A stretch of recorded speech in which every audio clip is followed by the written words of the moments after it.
Why do rich people borrow money instead of using their own? At first, it sounds strange. A billionaire has more money than most people can imagine. So why would he still take a loan? Why not just pay cash? Because rich people are not rich like a wallet. They are rich like a machine. Their wealth is usually not sitting in cash. It is inside companies. Stocks, buildings, land, businesses, investments. These things can grow. They can produce income. They can give power. So when rich people need cash, they face a choice. Sell the machine or borrow against the machine. Most of the time, they do not want to sell the machine. Control. Imagine a farmer owns a mango tree. The tree gives mangoes every year. One day, the farmer needs money. If he sells the tree, he gets cash once, but he loses every future mango.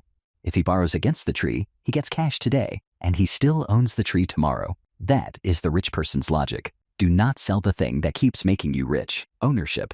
This is why founders often avoid selling too many shares. A share is not just paper. It can be control.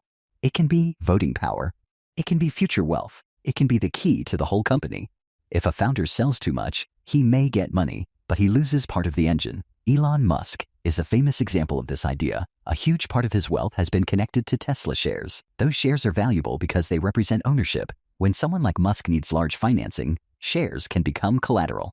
Collateral means something valuable the bank can hold as protection. Like a child saying, I will lend you my toy, but keep my bicycle until I return it. The bicycle is not sold. It is security. For billionaires, the bicycle is replaced by stock, real estate, or business ownership. The bank looks at the asset and says, this person owns something valuable, so lending feels safer.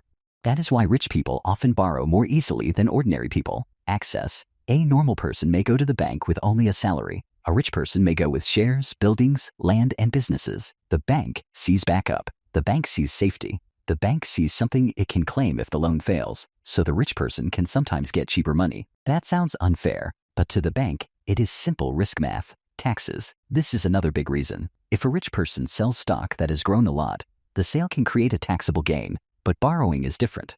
A loan is not a sale. The person gets cash, but still owns the asset. The tax problem may be delayed because the asset was not sold. This is why borrowing can feel smarter than selling. Not because rich people hate using cash, but because selling can have hidden costs. Larry Ellison, the co-founder of Oracle, is a strong example. Oracle filings have discussed his shares being pledged as collateral for personal loans. That means his shares helped unlock borrowing power while he still held ownership. Think of a rare card at school. If a child sells the card is gone. If he uses the card as security for a small loan, he still owns the card. The rich version is the same idea, only bigger. Timing. Rich people also borrow because they may not want to sell at the wrong moment. Imagine you own a house worth $1 million.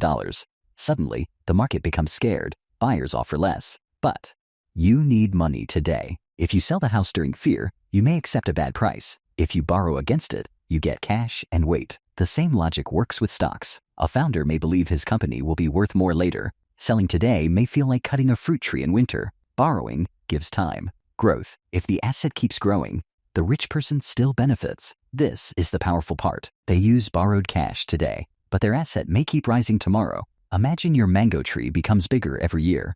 If you sold it, the growth belongs to someone else. If you borrowed against it, the growth still belongs to you. That is why assets matter more than cash. Cash sits. Assets can grow. Leverage. Leverage means using borrowed money to control something bigger than your cash.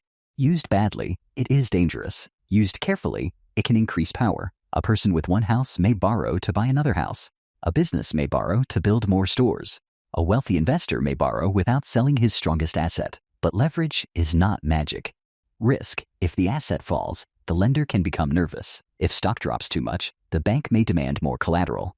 If the borrower cannot provide it, the bank may force a sale. That is why rich people do not usually borrow the full value of their assets. They leave space. They create a safety gap. If they own $10 million of stock, they may borrow much less than $10 million. That gap protects them from a sudden fall. Discipline. Debt is not automatically smart. Debt is not automatically stupid.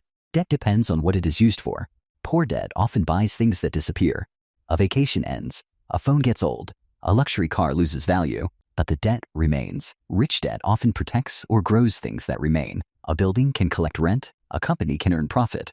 Stock can rise over time. So the question is not, is debt good? The question is, what is the debt helping you keep? Warren Buffett gives a different lesson. Buffett is not famous for borrowing money personally for a flashy lifestyle, But Berkshire Hathaway uses an important financial idea called float. Float is money collected by insurance companies before claims are paid later. Berkshire can invest that money carefully while it is waiting. Float.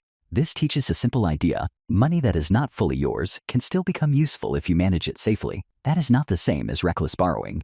It is patient financial engineering, and that is the real difference. A poor borrower often uses debt to survive today. A rich borrower may use debt to keep ownership, delay selling, protect timing, or grow assets. Strategy.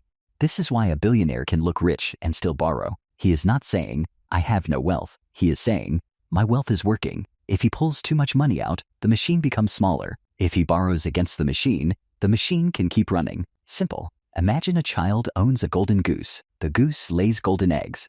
The child needs money. Should he sell the goose or borrow money and keep the goose? If the goose keeps laying eggs, borrowing may make more sense. That is the rich person mindset. They do not only ask, how much cash do I have? They ask, what asset should I avoid selling? They ask, what asset can safely support a loan? They ask, will this debt protect my future? This is why rich people borrow money instead of using their own. They want cash today. They want ownership tomorrow. They want growth later. And if the numbers work, debt becomes the bridge between all three. But remember this clearly. Debt does not make someone rich by itself. Assets make debt powerful. Without assets, debt is a burden. With strong assets, debt can become a tool. That is the secret, not debt, assets.